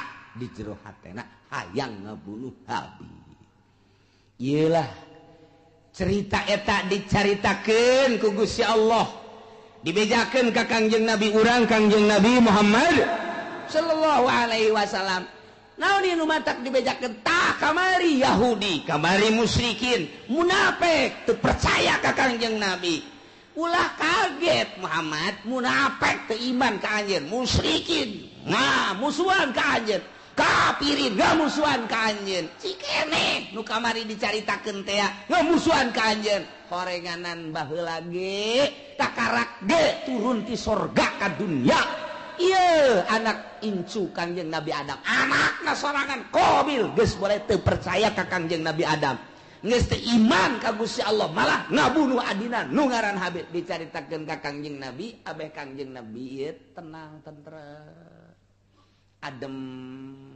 sebab lamun teu nurut jelema ka Kangjeng kemudian Kangjeng Nabi na teu dihibur manusiawi kan Kangjeng Nabi sifat kemanusiaan apaan aing teu diturut aya kitu mah aya dongeng-dongengna tah Kangjeng Nabi Isa ge teu diturut jah heueuh tuh Kangjeng Nabi Adam ge teu diturut jah heueuh atuh kong aing abeh kitu entek tenang Kangjeng nah ieulah didongengkeun ku Gusti Allah melalui ayat watslu bacakeun ku anjeun ya Muhammad wahai Muhammad alaihim atas kaum anjeun baheula dibacakeun ku Kangjeng di Madinah, terus disampaikan ku umum ku sahabat, disampaikan ku tabiin, disampaikan ku atbat tabiin, ku ari poe Minggu disampaikan ku ari ku urang kadenge ta dongeng eta teh ta ieu ayatna. Bacakeun Muhammad ka kaum anjeun. Naon naba'ab Nabi Adam, berita anak dua Kangjeng Nabi Adam alaihis nu ngaran Habil jeung Qabil, caritakeun bil haqi kalawan sa bener-benerna. Il qurba qurbanan, waktu Qabil jeung Habil ieu diperintah dumadeheus ka Gusti Allah nyin kadeheus nyin takrub melalui kurban ilallahi ka Gusti Allah nu dilaksanakeun ku Habil makibas, Qabil mah hasil tani yakni zar'u. Patukubila min ahadihima, ditarima na ti salah sahijina hungkul nyata nu ditarima nu Habil. Ari nu Qabil mah teu ditarima walam yutaqabbal minal akhar. Kasimpulanana korban Habil mah diterima, cirina dilahap seuneu, Qabil mah teu ditarima. Cirina aya bae di dinya teu robah-robah. Tidinya lah mulai Qabil bendu ka Habil, nyimpen di jero hatena hasud anu luar biasa, nungguan Kangjeng Nabi Adam munggah haji. Teu Kangjeng Nabi Adam munggah haji, ngaharep Qabil ka Habil. Abah geus eueuh, emak geus eueuh, tinggal nyana bae. Habil, aya naon ka dieu? Naon cak Qabil la aqqa tulan bang aing bakal ngabunuh sia, bunuh sia ku aing. Cak Habil qala 5 kok main bunuh-bunuh bae emang aya naon? Mana kurban mana mah ditarima kurban aing henteu. Atuh teh urusan Gusti Allah tah mah. Cak Habil teh innama yataqabbalullahu minal muttaqin. Nu ditarima teh jelema anu sieun ka Gusti Allah, mukmin, muttaqin, ditarima, ieu teh ditarima teh mah tuh urusanna kurang takwa berarti teh mah. Ulah ngabunuh kula ka Gusti Allah kan teu bisa. Gara-gara sia aing bogoh mah. Buluh sia ku aing. Geus bebeneran ditutur-tutur bae, geus diagag-agag bae, geus dikieu-kieu bae. Leungeun. Cak Habil cak adenaka dengan bahasa anu lemah lembut. Ka laim basatta iyadaka ma lain basatta ilayya iyadaka litaqatulani ma ana bibasiti yadiya ilaik liaqatulak. Bahasa lagi daheun Habil ka dek ngabunuh bae jak urang mah ieu azan sararieun jasa ka Gusti Allah. Lain basatta yakin pasti nyata lamun kakak ngagerakeun leungeun kakak, manjangkeun leungeun kakak, ngulurkeun leungeun kakak dek nampiling ka kula, kakak dek nyabok ka kula, kakak dek kaburuh ka kula, ma ana bibasiti yadiya ilaik. Kuring memual kudu males uluran tangan, kula memual nyabok ka kakak, kula memual ngabunuh di eueuh saeutik terbersit di jero hate hayang ngabunuh. Eueuh saeutik hayang males kakak ngabunuh, kula mah dek cicing bae, kakak nampilih kula mah cicing bae, kakak dek jawab kula mah cicing bae, pokona mah kula mah moal ngabunuh sama sekali. Silakan kumaha kakak bae lantaran ini akhafullah rabbal alamin, sieun jasa ka Allah. Eta Habil mah bahasana anu luar biasa. Inni uridu an tabu'a bi ismi wa ismik fatakuna min ashabin nar. Cak Habil teh asanyana kaula teh ieu adalah sieun jasa ka Gusti Allah lamun sampekeun ka kakak ngabunuh ka kula atuh meureunanan seakan sing kuring teh kula teh ieu berharap kakak teh ke bakal balik ke akhirat teh mawa dosa kula jeung dosa kakak sorangan memeh ngabunuh kula ge kakak geus loba jasa dosana ditambah jeung dosa ngabunuh ka kula duanana dibawa ku kakak engke kakak di akhirat patakuna min ashabin nar atuh engke bakal jadi ahli neraka.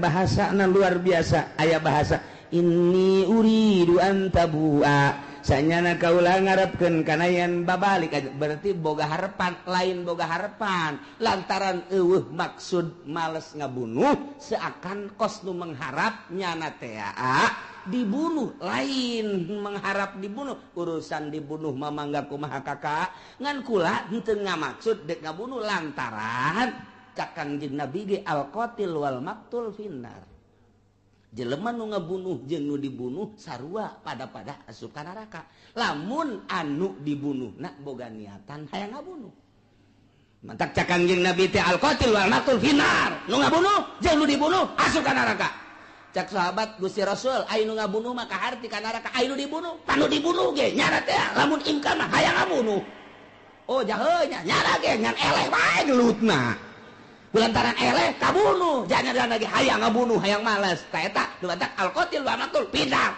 habil mah eueuh maksud ngabunuh kulantaran eueuh maksud ngabunuh dengan bahasa anu lemas disebutna al-kalamul jami'ul mani mun cek ahli dilagah mah nu mantak bahasana inni uridu an tabu'a bi ismi wa ismika fatakuna min ashabin nar geus pihartieunana aduh kakak lamun kakak sampai ka ngabunuh ka kula jakula mah moal ngalawan teu hayang ngabunuh deui ka kakak atuh engke berarti kakak teh mun bali ka ditu teh mawa dosa dua dosa kakak memeh ngabunuh jeung dosa kula atuh engke di akhirat meureun pinuh ku dosa mangga sakumaha kakak bae kula mangan sakadar nasehatan doang sia ngomong ke situ balangan nasehatan sakadar wah ini teu bisa diomong ku kumaha masya Allah.